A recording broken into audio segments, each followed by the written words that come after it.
Hi, welcome to my channel. I always talk about damaged hair, scientific approach to conditioning, and hopefully we're learning how to condition better. If we condition better, our hair will show it. I want to change the format just a little bit. We're not going to talk about hair facts because we're going over last year's information. And so we are talking about hair facts, so to speak. I'm also going to try to get caught up on my emails from last year. So I'm going to answer the emails. I'm not going to do the big question of the day because it's when two or more questions come in asking the same question. I'm going to drop that out so that we can get caught up on these emails. And maybe answering questions will help you, um, come to peace with your damaged hair. Knowing that you can control your damaged hair is a lot better than sitting back being a victim of it. Today we want to talk about heat capping. Heat capping is real fun, and it's a must-do situation. It's something in your routine that gives you a deep conditioner, helps penetrate the dead appendage, your hair strand, and it also helps your scalp. It's very relaxing. Deep conditioning should be done. I like to do deep conditioning um, with a heat cap, a conditioning heat cap, and it's insulated, and it's not just a hair dryer throwing heat around your head. It's an insulated heat cap. It helps swell the hair strand so that you can get lots of conditioners deep inside the cuticle. Remember that we have 10 to 17 layers, depending on our nationality, of cuticle layers. So you think of a plastic straw, and in the inside is your matrix glue or your living matter. Hair does have living matter, um, even though it's a dead appendage. So what you notice is that hair has everything just sinks into it. It's almost like a sponge. Well, the deep heat conditioning cap helps the hair absorb more conditioners. Therefore, you can help stabilize your damage better and faster. So it is a tool that is a must-do tool, and we need to have it in our maintenance program. Um, I think that I think that when you're looking at deep conditioning, how do you know if it's the best conditioning if you don't get it deep into the cuticle? So let's talk about how to heat cap. When we heat cap, we have the shampoo, and we can rinse. Remember the mini conditioners. You can rinse your hair, apply your conditioner, and then you can put on your heat cap. And then spend about 20, 30 minutes at that. And then, of course, don't rinse. Leave the heat cap conditioner in your hair. Take off the heat cap. Take off the plastic cap. Should demonstrate that to you. So maybe that's a little bit more clear. But it's a mini conditioner because you're not doing shampooing and you're not staying for 45 minutes. You're just trying to give yourself some conditioning, and you're just trying to sink it in as much as you can. When you're doing a official heat cap with the shampoo, then of course you're going to get deeper in the cuticle. But all conditioning helps that suction power calm down. You notice that you put stuff on your hair and it's like thirsty. It eats it up. It's like, what? What happened to it? I know I put it on. Where did it go? Because product sinks into the cuticle. Cuticle is made of fiber. So it's a fiber protein. So in that sense, you can see why it absorbs so much. So you're not going to get your hair stable unless you can get inside that hair shaft and condition from inside out, and that's not outside in. So you would shampoo. Let's get my little doll here, and uh-oh, she can do a shoe cam. Yeah, she can do a shoe cam. Isn't that cute? Okay, here we go. Let me see here. Yeah, there they are. There's the shoe cam. Yay! Neat little sandal. Yeah, little sandal. Yeah, they love him. Okay, so shoe cam, great. All right, so now you shampoo. You're going to shampoo the scalp really well, of course, if it's a mini conditioner, you would just be rinsing and massaging the scalp a little bit. And then you put on your conditioner, get underneath the heat cap. This is a shampoo. So we're going to shampoo. We're going to rinse very well. We're going to bring our hair up into a ponytail, or at least on top of the head. You can just fold it into a knot. And then, of course, after you applied your conditioner, you put it on the top of your head. Okay, so it's on the top of your head. Your hair is on the top of your head. And then you want to put on a thin plastic cap. Now, what this thin plastic cap does, it helps hold the hair in place, but it also keeps the conditioners very moist so they don't dry out. And so you put the heat cap on. Okay. Oh, she did very well. See? Now she has a heat cap on.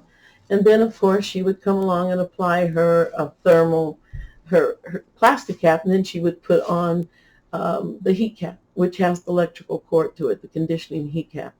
And then she would stay, her hair is so long, she'd be there for at least 45 minutes. So my point is this, heat capping is very important. And if you want to get the best out of your product, try to condition with your product a little bit more thoroughly than just cold product. And what you'll find is that you'll be able to help stabilize your hair. You'll be able to raise your moisture, raise your protein, and then you'll be able to read the hair and say, you know what? It really liked all that conditioning. So how many times a week do I need the heat cap to make my hair the best it can be? Of course, the healthier you are, the less heat cap you'll be. For instance, if you've been doing this for a year or so, your hair won't know sun damage. It won't know moisture damage or protein damage because what? It has the conditioning. So we need to apply the conditioner, do our heat capping, and you can judge how you want to heat cap. So rinse your hair very well, put in your shampoo and shampoo, rinse very well, put in your conditioners, rub them into your hair like we rub them into her hair, right? And then we put on the plastic cap, and then of course we get underneath the big heat cap, the big conditioning cap. And then of course you stay according to how long your hair is. So let's say it's 45 minutes. Then you can remove the big heat cap and then allow the cap just to stay and let the hair cool down. And you'll notice the hair will get very cool. The heat will all go away. And then you can take this cap off. You don't have to do it that way though. I mean, of course you can rinse immediately if you need to. But let's say you can, stay home that day. So you just leave the heat cap conditioning. As soon as the heat cap is over, then you let cool inside the plastic cap for a few minutes. Then you're able to remove the cap and you can rinse some of this out, or you can keep it and just let it dry in your hair. Just let it dry in. And then in the morning, you can rinse it. And you'll find that your hair will absorb a lot of that conditioner. So if we're under conditioning, then we're not going to get that stableness that we want. We're not going to drag that moisture that we want out of there. So heat capping is important. Remember to heat cap once a week. And then, of course, your hair should be stable enough to heat cap 2 times a week. I mean, every 2 weeks and every 3 weeks. And see if you can get yourself to graduate the condition of it. Once you live with conditioning, you never want to leave it. You're like, hey, I'm conditioning. I love it. I know my hair's going to act right. So heat capping is important. We went through the process of heat capping, and then I told you how deep the conditioners get in from the heat capping. So now let's talk about the heat capping being on a routine after a year, 2 years.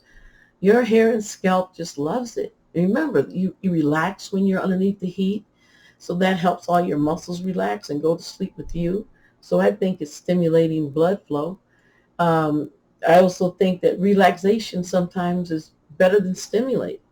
So the heat cap serves a purpose for a lot of things: relieving stress, getting conditioners deep into the cuticle, making sure you're building your moisture and protein level. It's just, you can go on and on. So heat capping is a must do if you're trying to protect your hair from the sun. You can wear a sunscreen or a sun protection clothing. However, What really counts is when you have your product there to say, I've given my hair the moisture it needs. Now the sun can't take it out. And when it does take out, it doesn't matter because I'm going to put it back in. You see how that works? You've got to make deposits in the hair in order to have the hair perform correctly. So sun damage and mini conditioners, keeping your hair away from sun damage, and mini conditioners are important. And remember, the mini conditioner, you apply, you just rinse very well. Apply the conditioner, apply the thin cap, and then the heat cap, the insulated heat cap. And then, of course, you can uh, condition for as long as you need to. And then I need you to check the heat cap. Sometimes what happens is that people will, I just thought about that, people will heat cap, and what they'll find is that after they check the heat, all right, so let's say she's been under 45 minutes. So we just go in there with our hands and squeeze the hair. And when you squeeze it, you should get creamy, nice amount of product on your hands. If you don't, the product is watery. If it's not as creamy, if it's thin, then you want to remove the cap, reapply conditioner, do not rinse, and then reapply the cap and go back underneath the heat cap for a good 15 minutes. Okay, so what that does is it helps the scalp stabilize and relax. It also helps the conditioners stabilize, and so it's just all the way around good for you. As the hair starts to cool, it closes all those conditioners in there, so the hair does respond differently, which is great, right? That's what we want. So remember, heat capping is a must-do. It's no way to get around it. It's like eating good vegetables for your body. It's like exercise for your body. So hair wellness is not about a brand. It's about how much attention you give your hair on a daily basis. Remember, if you condition better, your hair will show it. Email, first email. Yay, trying to get the emails down. And I did make a mistake last time. I have an email here. I did on my last post, I think it was. It might be the post on the 7th.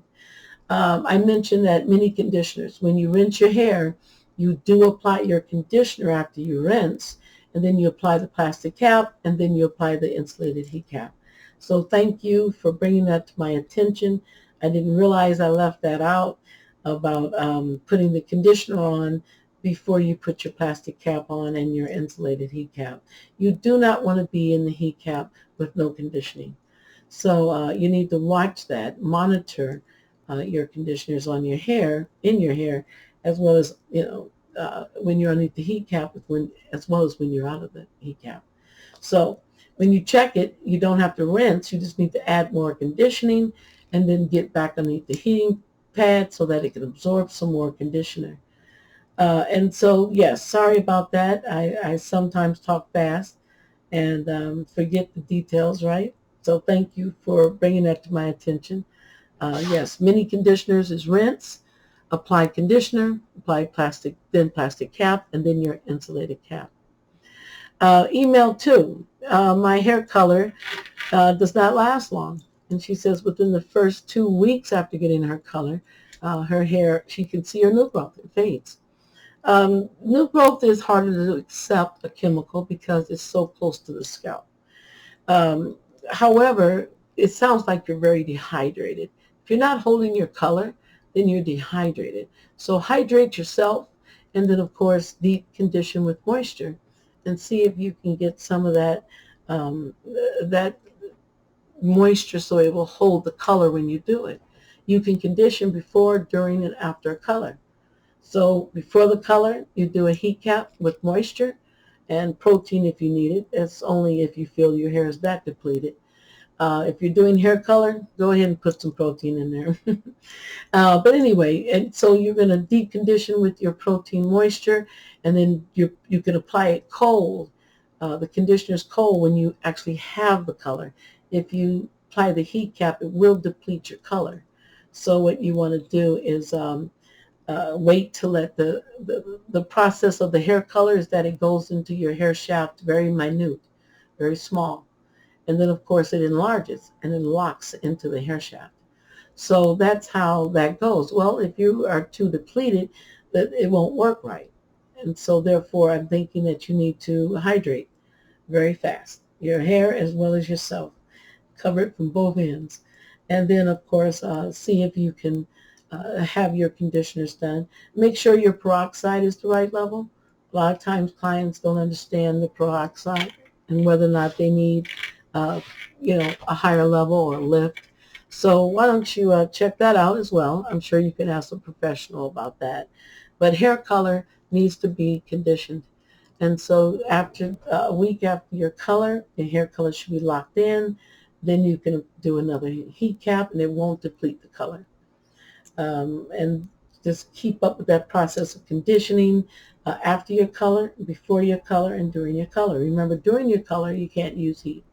You should be using a cold conditioner and apply it inside, outside, in. So you're just going to rub it on, maybe let it set.